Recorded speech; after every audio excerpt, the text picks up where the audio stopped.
पर विचार करें तो आचार्यों ने कहा है कि अपना हित करो और दूसरों का भी हित करो, लेकिन दोनों में अपना हित तो बहुत अच्छे से करो और पहले करो। अपना हित करने के साथ साथ फिर यदि तुम्हारी रुचि है, तुम्हारी क्षमता है, तुम उसे करना चाहते हो, तो पर कल्याण में भी निरत हो।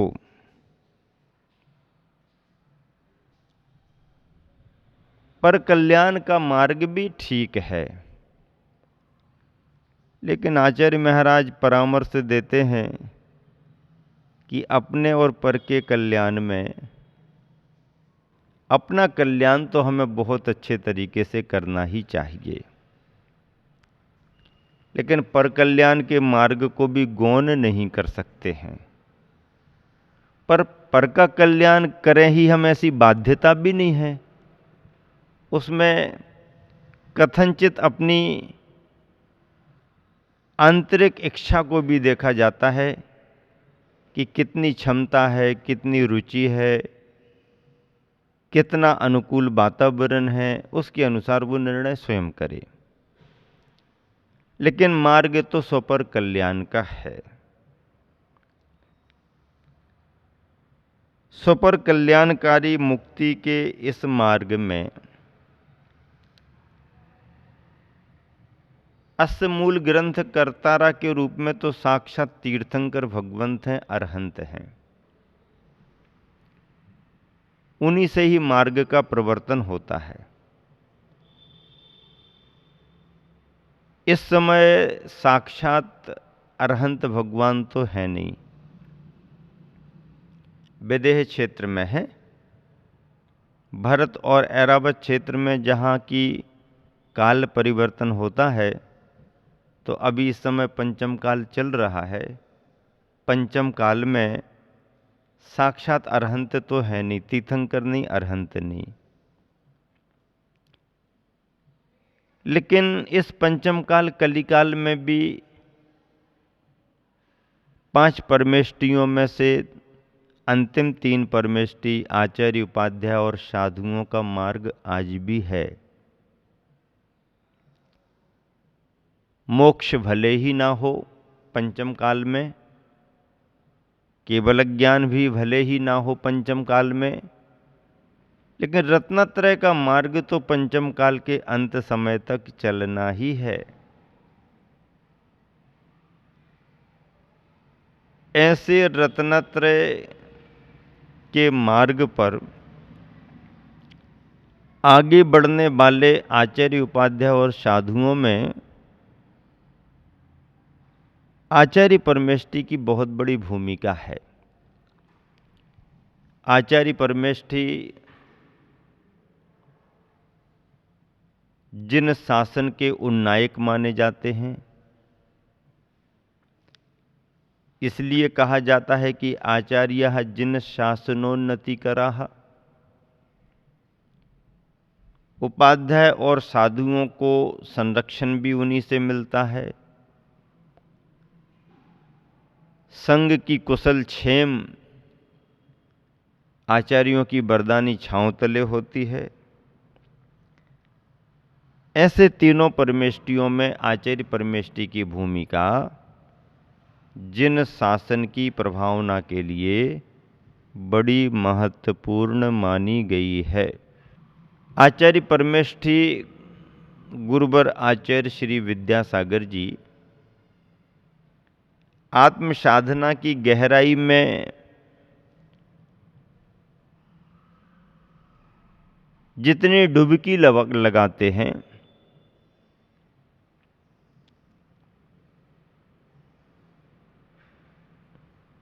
तो साहित्य सृजन में भी वो कहीं पीछे नहीं है। उनके अपने रत्नत्रय की जीवन यात्रा में साधना के मार्ग पर बढ़ते हुए साधना की ऊंचाइयों का स्पर्श तो किया ही किया है, साहित्य सृजन में भी अनेक कीर्तिमान स्थापित किए हैं। संस्कृत के 6 शतक बहुत बड़ी बात है। बहुत ही रोचक प्रेरक साहित्य संपदा है शतकों की। अनेक जैन ग्रंथों का पद्यानुवाद गुरुवर ने बड़ी काव्य कला के साथ प्रस्तुत किया है। स्वतंत्र काव्य संग्रह भी गुरुवर की लेखनी से निःसृत हुए हैं। स्फुटित रचनाएं और प्रवचन देशना तो विपुल भंडार के रूप में हमारे तुम्हारे सामने हैं। इन सभी के मध्य पंचमेरुओं में जैसे सुमेरु पर्वत शोभायमान होता है और हार के मध्य में जैसे कोई विशेष मणि सुशोभित होती है, ऐसे ही गुरुवर ने अपने साहित्य भंडार में मूक माटी को भी प्रदान करके मां भारती के भंडार को समृद्ध किया है। मूक माटी अपने आप में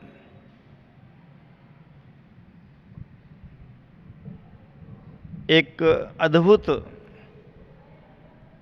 रचना है।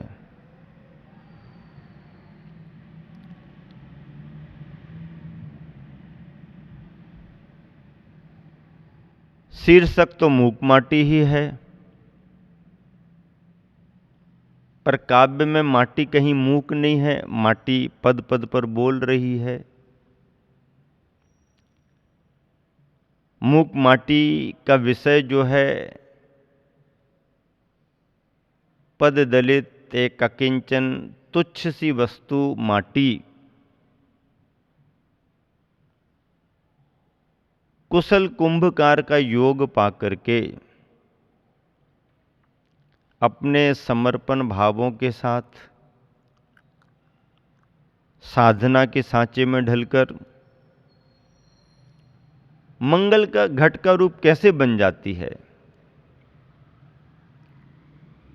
वो अकिंचन सी माटी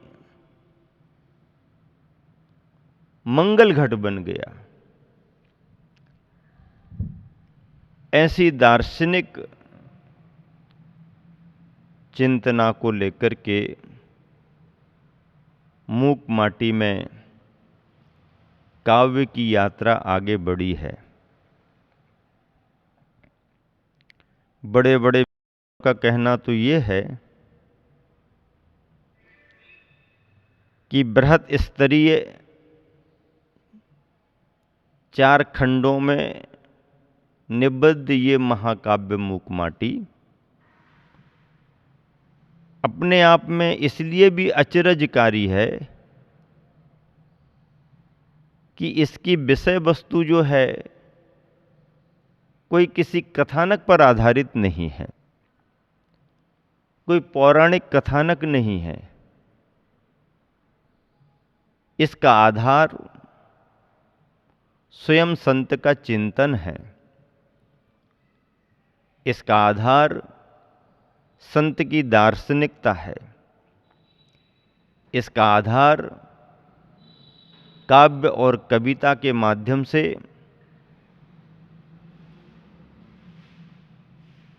विभिन्न विभिन्न संदेश प्राणी मात्र को प्रदान किए जाना है। जहां जहां जो भी प्रसंग बने,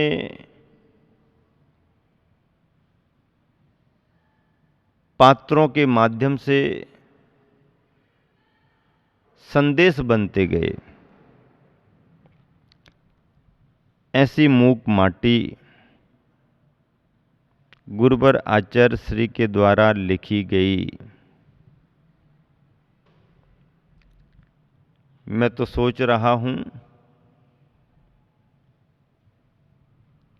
कि राजस्थान प्रांत के इस बागड़ क्षेत्र में सन 2019 का यह चातुर्मास धर्मनगरी घाटोल का जिला बांसवाड़ा में घाटोल वालों के लिए इसलिए सौभाग्यशाली है, आनंद का विषय है, क्योंकि अनेक वर्षों से मेरे मन में भी था कि मूक माटी पर मैं भी कुछ अपने भाव प्रकट करूं, उस साहित्य संपदा के लिए एक अपना छोटा सा अर्घ्य अर्पित करूं। मैंने अर्घ्य अर्पण के रूप में मुक्ति की मंगल यात्रा करके एक छोटा सा लेख बहुत पहले लिखा था।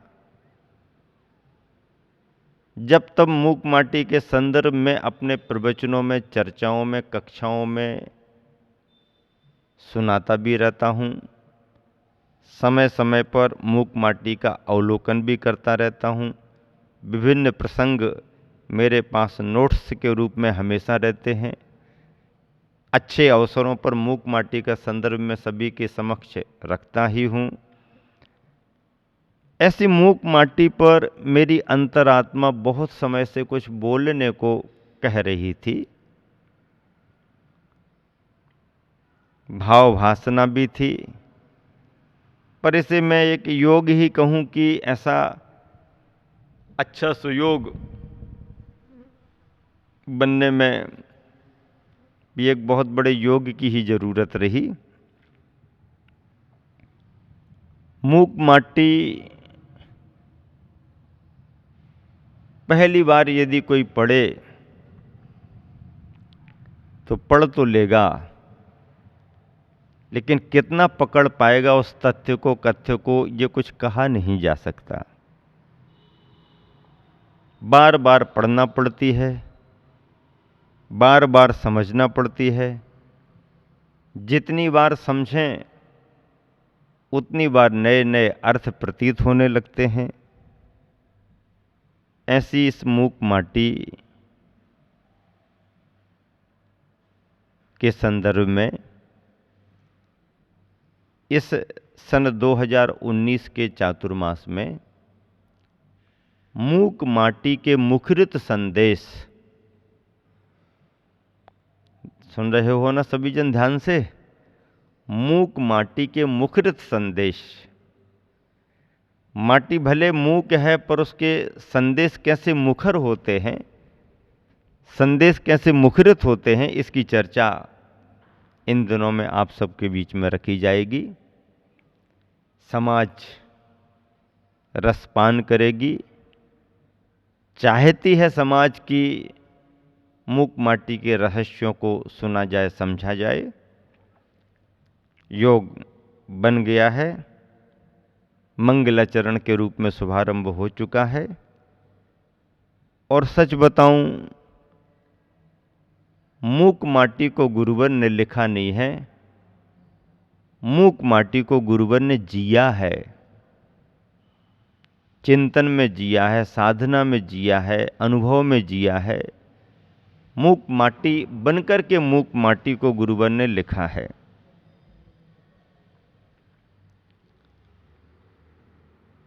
मुझे भी मूक माटी की अनुभूतियां समय समय पर मिलती रही हैं।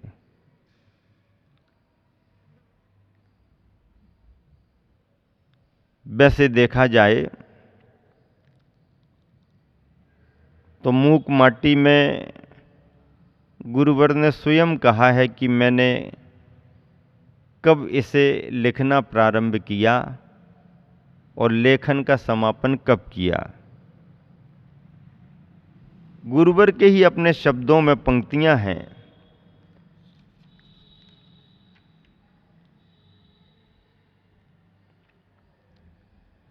गुरुवर का अपना उद्देश्य भी इसमें स्पष्ट हो रहा, जिसके प्रति प्रसंग प्रति पंक्ति से पुरुष को प्रेरणा मिलती है। सुषुप्त चैतन्य शक्ति को जागृत करने की, जिसने वर्ण जाति कुल आदि व्यवस्था विधान को नकारा नहीं है, परंतु जन्म के बाद आचरण के अनुरूप उनमें उच्च नीचता रूप परिवर्तन को स्वीकारा है। इसलिए संकर दोष से बचने के साथ साथ वर्ण लाभ को मानव जीवन का औदार्य व साफल्य माना है। जिसने शुद्ध सात्विक भावों से संबंधित जीवन को धर्म कहा है, जिसका प्रयोजन सामाजिक, शैक्षणिक, राजनीतिक और धार्मिक क्षेत्रों में प्रविष्ट हुई कुरीतियों को निर्मूल करना और युग को शुभ संस्कारों से संस्कारित कर भोग से योग की ओर मोड़ देकर वीतराग श्रमण संस्कृति को जीवित रखना है, और जिसका नामकरण हुआ है मूकमाटी। ऐसी मूकमाटी के बारे में गुरुवर ने लिखा, मड़िया जी जबलपुर में द्वितीय वाचना का काल था। मड़िया जी जबलपुर में द्वितीय वाचना का काल था। सृजन का अथ हुआ, शुरुआत हुई, और नैनाभिराम नैनागिरी में पूर्ण पथ हुआ। समौसरण मंदिर बना जब गजरथ हुआ। लेखन विधिवत गुरुवर का जबलपुर मड़िया जी में द्वितीय वाचना के समय हुआ। इसका मतलब है पहली वाचना गुरुवर की मड़िया जी में सन 1981 में हुई थी, और दूसरी वाचना गुरुवर की सन 1984 में हुई थी। तो सन 1984 की ग्रीष्मकालीन वाचना के समय मूकमाटी काव्य का विधिवत लेखन प्रारंभ हुआ, जैसा कि गुरुवर ने अपनी लेखनी से लिखा है। और फिर ग्रीष्मकालीन वाचना से प्रारंभ होकर के ये 84 सन से लेकर के 85 और 86 को पार करते हुए सन 1987 फरवरी का समय था। और फरवरी के माह में जब पंच कल्याणक गजरत महोत्सव संपन्न हुआ समौसरण मंदिर का, उस समय गुरुवर ने इस लेखन का समापन किया।